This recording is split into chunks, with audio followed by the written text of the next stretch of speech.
I came across something the other day that I thought was funny, not funny.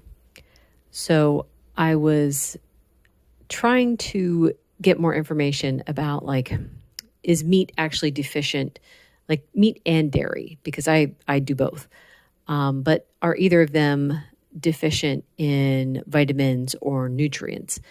Do we actually need vegetables? Now, I personally don't think that we do, but I'm not going to tell anyone that they can't have them. If you can tolerate vegetables, if you can tolerate some fruit here and there, go ahead and have it. I don't have a problem with that.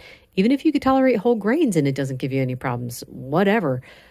My whole thing is to help people find the way of eating that works best for them, that helps them to meet their health goals, et cetera, et cetera. So I'm not going to tell anyone you absolutely positively cannot have this thing.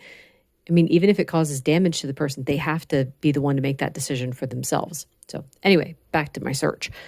So I can't remember the exact wording. It was something along the lines of, are there any nutrients in vegetables that are not in meat? And they said, yes, folate, vitamin C, and vitamin E are not in meat.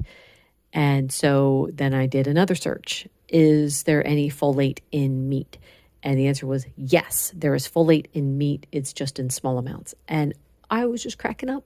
It just goes to show in that one search that you could find whatever information you want that will back up your view. And I think it's good to, if you're going to try to find something that backs up your view, look up the opposite too, just to see what the information is. And this way you have an idea is like, well, is what I'm thinking the truth? Is this how the world works, or what is it? So I was also looking, it's not that there's vitamin E in meat, although there might be, but it was saying there's vitamin E in animal fat. And I thought that was kind of funny. I already knew that there was some vitamin C in meat. It's in very small amounts, but it is there. And the idea for, people getting scurvy if they're not eating vegetables or fruit, well, that's just not true. There's a lot of people who only eat meat and they never develop scurvy because there is vitamin C in meat. Now, it's in small amounts, but the thing is, you could also, here was something else that I did look up, where vitamin C competes with carbs. It competes with sugars. So you might have a whopping dose of vitamin C in oranges, but it's competing against the carbs in the oranges. So you're not going to absorb as much because the carbs are preventing you from absorbing that much. So I think I had read somewhere, it's like, well, a single orange has 120% of the vitamin C that you need. But are you absorbing that much? That's just how much is in there. How much is being absorbed and how much is being blocked by the carbs, which is across the board with plants. There's all kinds of nutrients and vitamins in oatmeal, but oatmeal also has what's called anti-nutrients, which block you from absorbing some of the things that you would be getting.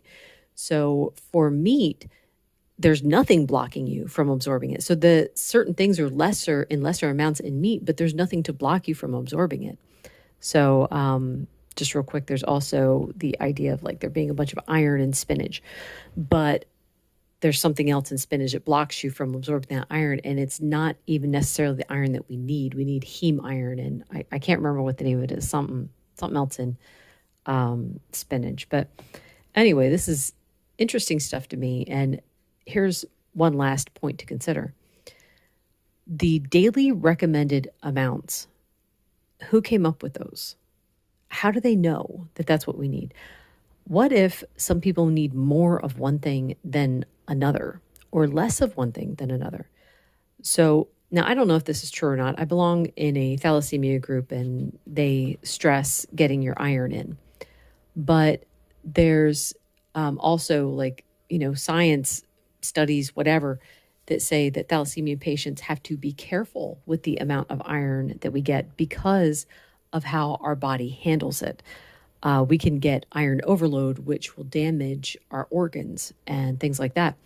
So, we need to be careful. We also do not have as much calcium as other people.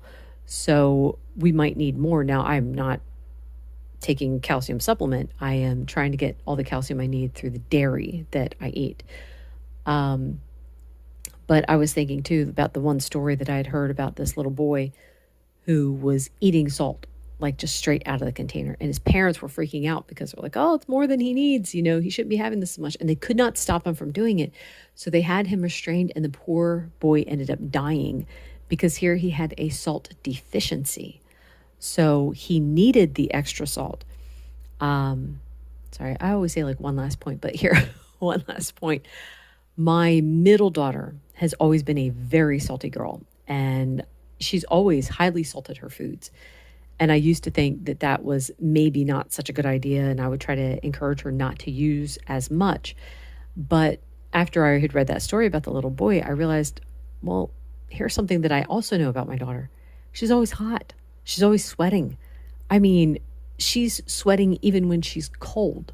So she needs the extra salt to help her to hang on to the electrolytes so she doesn't sweat everything out. So yeah, I stopped worrying about the salt at that point. Anyway, this was just, a bit of a rambling thing. I hope it made sense in the long run, but thank you so much for listening. Bye-bye.